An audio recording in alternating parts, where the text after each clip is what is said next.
Kolose pasal 3 ayat 23 sampai 24. Kita akan membaca bagian firman Tuhan ini bersama-sama. Bagian firman Tuhan, apapun juga yang kamu perbuat, perbuatlah dengan segenap hati seperti untuk Tuhan dan bukan untuk manusia. Kamu tahu bahwa dari Tuhanlah kamu akan menerima bagian yang ditentukan. Kristus adalah Tuhan dan kamu adalah hambanya. Yang berbahagia adalah setiap kita yang membaca firman Tuhan, merenungkan serta melakukan dalam kehidupan kita hari lepas hari. Jemaat yang dikasihi oleh Tuhan, pada bulan Mei ini kita akan belajar bersama-sama bagaimana pertumbuhan kita, pandangan kita tentang pekerjaan dan harta. Ini akan meneguhkan kita dan sisi yang akan kita lihat bagaimana kita menyikapinya. Secara khusus pada awal bulan ini kita akan belajar bersama-sama bahwa pekerjaan, harta yang kita punya, semua itu adalah untuk Tuhan, dari Tuhan dan untuk Tuhan. Ayub juga menyaksikan hal yang sama. Dikatakan dia datang ke dalam dunia ini tidak membawa apa-apa dan kembali pun tidak membawa apa-apa. Dengan demikian, kalimat yang saya garis bawahi di sini adalah apapun juga yang kamu perbuat, perbuatlah dengan segenap hatimu seperti untuk Tuhan dan bukan untuk manusia. Kalimat yang saya garis bawahi berikutnya, dari Tuhanlah kamu akan menerima bagian yang ditentukan bagimu sebagai upah. Bekerjalah seperti untuk Tuhan dan bukan untuk manusia supaya kita tidak kecewa. Bekerja adalah sebuah perintah yang diberikan kepada manusia. Dikatakan bahwa di Taman Eden, Adam dan Hawa diperintahkan Tuhan berkuasa memerintah.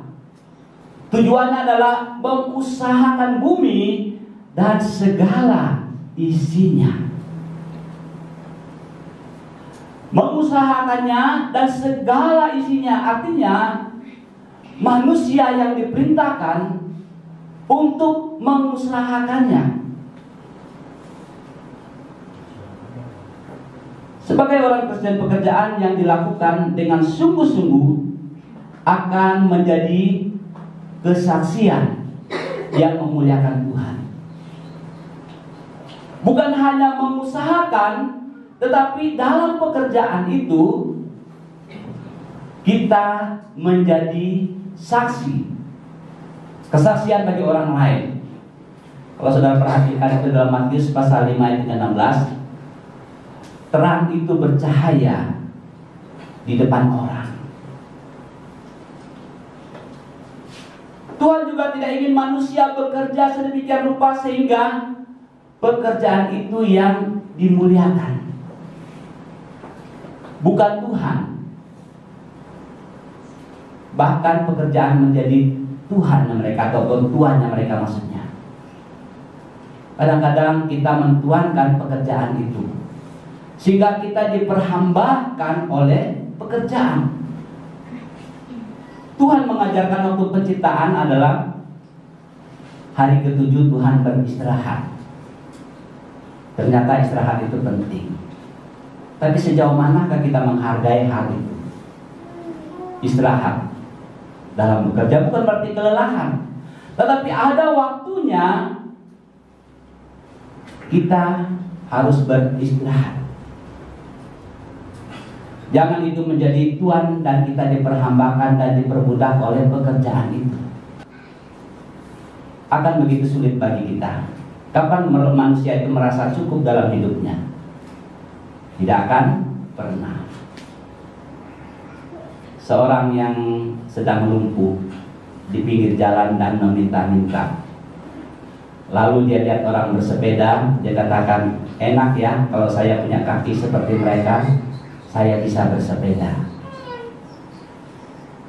Lalu seorang yang sepeda, dia sedang menggayung sepedanya dengan keringat, dia lihat orang yang naik motor, dia katakan, enak kali ya kalau punya motor, nggak susah-susah digayung sepedanya.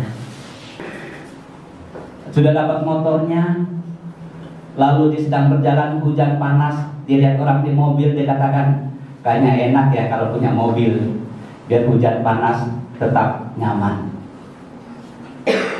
Sudah punya mobil, lihat orang punya pesawat, bilang, enak kali punya pesawat, nggak kena macet-macet ya. Kapan manusia itu bisa puas di dalam hidupnya? Jawabannya adalah tidak akan pernah. Kalau manusia bisa puas dalam hidupnya, tidak mungkin manusia itu jatuh ke dalam dosa. Karena tujuannya adalah bagaimana dia bisa hebat, kuat, menikmati. Wajar kita akan menikmatinya. Tetapi apabila kita fokus kepada Tuhan, maka kita akan bersuka cita. Kenapa? Harta benda itu adalah titipan Tuhan, dipercayakan Tuhan untuk kita nikmati. Dengan demikian saudara dikasih oleh Tuhan, alasan mengapa kita harus bekerja. Alkitab berkata bahwa orang yang malas, tidak mau bekerja, akan mengalami kemiskinan. Benar itu, dalam Amsal mengatakan kalau sudah malas bekerja, dekat kepada kemiskinan. Bahkan Paulus berkata dalam 2 Tesalonika pasal 3:10, katakan, apabila tidak bekerja, tidak boleh nakal. Keras. Kita diingatkan, Tuhan Allah memanggil manusia itu dan menempatkannya di Taman Eden untuk mengusahakannya. Jadi kalau semua adalah untuk Tuhan, bagaimanakah seharusnya kita bekerja? Ya, kita baca dari Roma 12 ayat 11, 23. Janganlah hendaknya biarlah rohmu menyala-nyala dan layanilah Tuhan. Bagaimana seharusnya kita bekerja kalau pekerjaan itu semuanya untuk Tuhan? Kalimat yang saya garis bawahi adalah, janganlah hendaknya kerajinanmu menjadi kendor. Artinya kita harus bekerja dengan rajin. Bekerja dengan rajin. Tidak bisa disangkal bahwa orang-orang yang sukses adalah orang yang rajin bekerja. Ini mengingatkan kepada kita harus rajin bekerja, rajin bekerja, rajin bekerja. Lawan kata rajin adalah malas. Orang yang malas tidak hanya membuat usahanya gagal, tetapi merusak orang lain di sekitarnya. Orang pun jadi ikut-ikut malas gitu ya. Kalau sudah malas, orang yang bekerja diajak ngobrol lagi. Ayo kita ngobrol, akhirnya yang rajin bekerja tadi jadi malas bekerja juga. Kemalasan seseorang dapat mempengaruhi orang lain. Dapat merusak juga pekerjaan orang lain, itu harus kita singkirkan. Dalam Amsal 18 ayat 9 mengatakan, orang yang bermalas-malas dalam pekerjaannya sudah menjadi saudara dari perusak. Aduh, keras. Maukah kita dijuluki, dipandang sebagai perusak? Tentu tidak mau. Anak Tuhan, janganlah kiranya ungkapan si perusak dikenakan kepada kita, tetapi kita bekerja menjadi kesaksian dan menjadi terang bagi orang lain. Paulus berkata, biarlah roh kita menyala-nyala. Artinya menyala-nyala adalah bagian daripada semangat yang berkobar-kobar. Artinya maksudnya di sini adalah ada semangat, ada kekuatan dalam kehidupan kita untuk kita mau melayani dengan sungguh-sungguh. berapa banyak pun harta kita, di tingkat manapun kecerdasan kita, level manapun jabatan kita, itu bukanlah hal utama, sebab itu adalah serangkaian daripada anugerah Tuhan. Apa yang Tuhan berikan kepada saudara saat ini, apapun bentuknya, bekerjalah dengan rajin. Pasti kita akan sukses. Ada amin?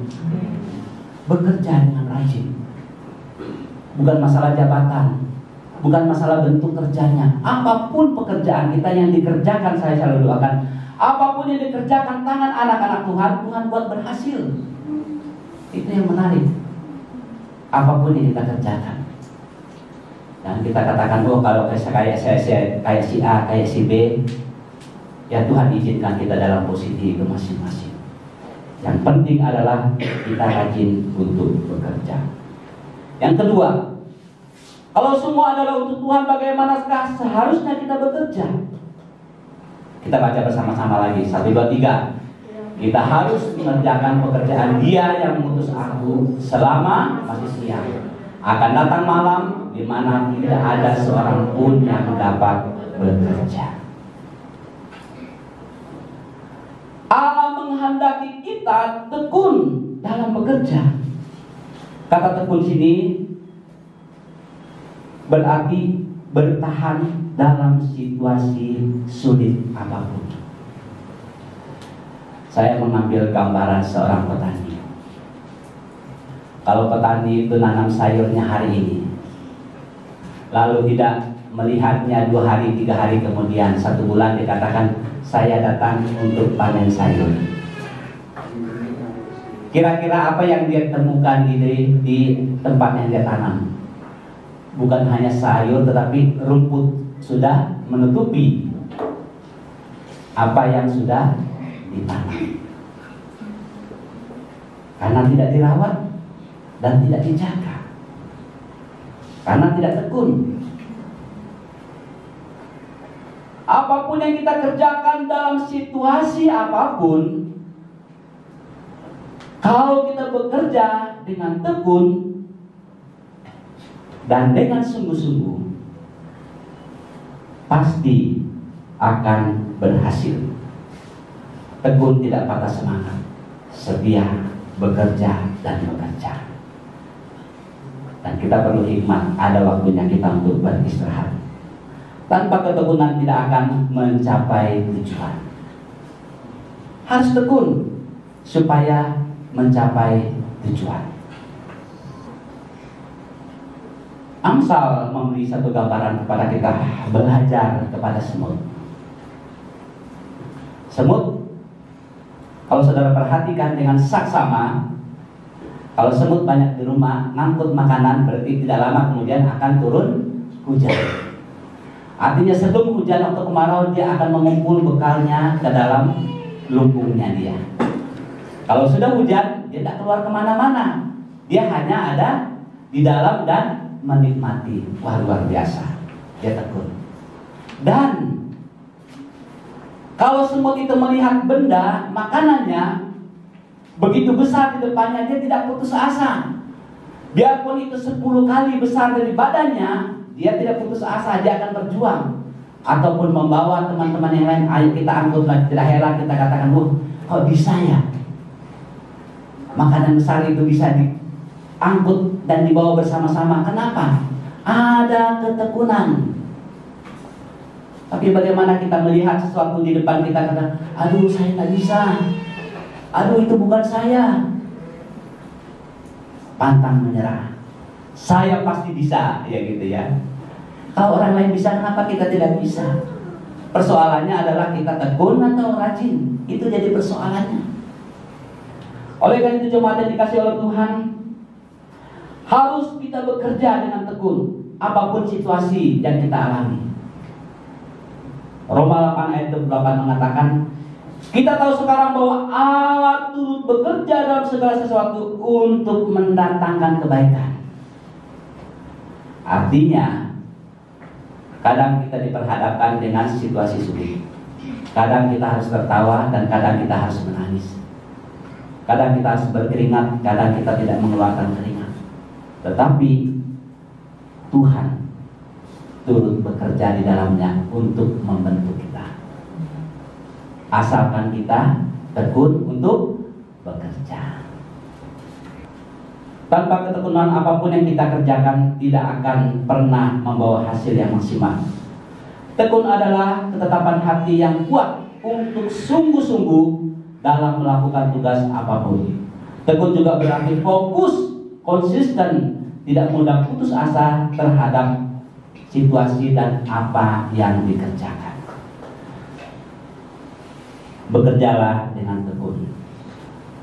Ibrani pasal 10 ayat 36 mengatakan, sebab kamu memerlukan ketekunan supaya sesudah kamu melakukan kehendak Allah, kamu memperoleh apa yang dijanjikan kepadamu. Musa dikatakan kamu akan menikmati susu dan madu di tanah perjanjian. Tapi karena dia tidak tekun, tidak setia, akhirnya dia hanya diizinkan untuk memandang keindahan tanah perjanjian itu. Akankah kita demikian?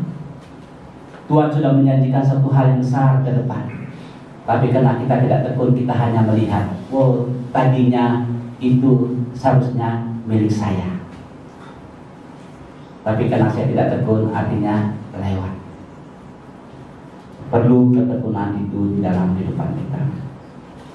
Jadi ketekunan adalah unsur penting dalam setiap keberhasilan. Bagaimana ketekunan itu terbentuk? Yang pertama adalah melalui ujian. Kita diuji melalui berbagai hal. Tujuannya adalah masihkah kita tekun dengan iman kita. Kedua, itu melalui latihan-latihan yang kita kerjakan. Tekunlah di dalam mengiringi akan Tuhan. Semua adalah untuk Tuhan. Dan yang terakhir, bagaimana seharusnya kita bekerja? Masih dalam Yohanes 9 ayat 4 tadi mengatakan, bekerjalah dengan bijaksana selagi hari masih siang. Kepada anak-anak muda, bekerjalah selama saudara masih muda. Kami yang sudah tua mungkin kami ada penyesalan. Mungkin kita pikir, coba saya dulu begini, begitu, dan begini, dan begitu. Akhirnya penyesalan tinggal penyesalan. Itu adalah jadi kenangan indah dalam kehidupan kita. Tetapi hidup saat ini adalah kenyataan yang harus kita hadapi. Orang katakan dunia yang begitu keras. Berharap keberhasilan menjadi bagian dalam kehidupan kita. Apakah bijaksana itu? Dalam Kamus Besar Bahasa Indonesia mengatakan bijaksana itu adalah selalu menggunakan akal budi, pengalaman-pengalaman dalam bertindak. Pengalaman itu adalah guru yang sangat berharga. Seekor binatang yang jenius. Dikatakan bahwa kuda sekali dia terpelosok, tidak akan terperosok kedua kalinya. Umpamanya dia melalui jalan itu, dia jatuh di lubang yang ada di jalan. Nanti dia kembali, dia ingat bahwa dia pernah jatuh di lubang itu. Makanya orang katakan tidak mungkin jatuh di lubang yang sama. Masa kuda lebih hebat daripada manusia? Itu terus. Artinya saudara dikasih oleh Tuhan, perlu dalam kehidupan kita itu adalah bijaksana. Bahwa memang perjalanan ini terus maju dan terus maju. Kadang-kadang orang sudah 2 langkah, kita masih di belakang, masih ingat. Seperti ibu katakan, aku masih seperti orang sudah luar biasa majunya ke depan, kita masih di belakang dan masih di belakang. Coba kita membuka wawasan kita ke depan ini, bahwa ini orang katakan era digital. Apapun yang kita lakukan, berharaplah lihat ke depan, karena ini penting dalam kehidupan kita. Siapakah orang yang bijaksana itu? Orang yang bijaksana adalah orang yang mampu melihat hidup ini dari sudut pandang Alkitab dan kemudian mengetahui tindakan-tindakan untuk dilakukan. Kalau tidak baik, kenapa harus selalu dikerjakan? Ditinggalin. Kalau itu mengganggu hidup kita, keluarga kita, ketenangan kita, kenapa harus dipelihara? Untuk apa? Ditinggalkan. Terkadang kita sembunyi di karakter kita atau temperamen. Temperamen gula sudah memang begini. Tapi kalau kita hidup di dalam Tuhan, maka temperamen itu ditutupi dengan karakter kita. Karakter yang sudah diperbaharui di dalam Tuhan Yesus Kristus. Buah roh itu muncul dalam hidup kita. Hiduplah dengan bijaksana. Setiap orang pasti punya kerinduan untuk menjadi orang yang bijak. Siapa yang tidak mau bijak? Tentu kita mau bijaksana. Kalau kita bijaksana, tentu kita mengambil suatu keputusan-keputusan yang bermanfaat untuk diri kita dan keluarga kita. Bagaimana menjadi orang yang bijaksana menurut Alkitab? Pertama adalah takut akan Tuhan merupakan permulaan pengetahuan. Berarti orang yang bijaksana itu dia takut Tuhan. Kalau dia tidak takut Tuhan, berarti orangnya tidak bijaksana. Segala sesuatu yang diambil menurut hikmat yang daripada Tuhan, semuanya akan baik-baik saja. Coba kita ingat tentang Salomo. Salomo katakan, belah anak itu. Waktu dua perempuan yang sedang berantem rebut anak, Salomo dengan hikmat katakan, belah anak itu. Coba bayangkan, berani sekali memerintahkan belah anak itu. Tapi satu yang katakan, udah ya belah aja anak itu. Lalu Salomo katakan, ini yang punya. Artinya perlu hikmat, bijaksana dalam mengambil keputusan. Takut akan Tuhan. Bagaimana menjadi orang yang bijaksana menurut Alkitab? Orang yang bijaksana harus punya hati yang melekat akan Tuhan dan mencintai firman Tuhan. Banyak baca Alkitab, melekat dengan Tuhan, maka itu akan menjadi karakter diri kita. Karena kita anak Tuhan, artinya karakter Kristus itu yang muncul dalam kehidupan kita. Karena kita anak Tuhan, dan karakter Kristus itu yang muncul dalam kehidupan kita. Jemaat yang dikasih oleh Tuhan, pada akhirnya yang harus kita lakukan dalam kehidupan kita adalah apa baik itu pekerjaan dan harta kita, semuanya untuk Tuhan. Tuhan izinkan kita menikmati itu di dalam dunia ini, dan harta tidak kita bawa ke dalam surga. Oleh karena itu nikmatilah persekutuan dengan Tuhan, bahwa segala sesuatu itu adalah milik Tuhan. Kembali saya tegaskan, Ayub mengatakan, Ayub datang ke dunia dengan tidak membawa apa-apa, dan kembali pun tidak membawa apa-apa. Kalau demikian, apalah gunanya kita menghabiskan waktu kita dengan hal-hal yang sifatnya duniawi? Mendekatlah diri kepada Tuhan, bersyukurlah atas yang ada. Tuhan dimuliakan. Mari kita berdoa.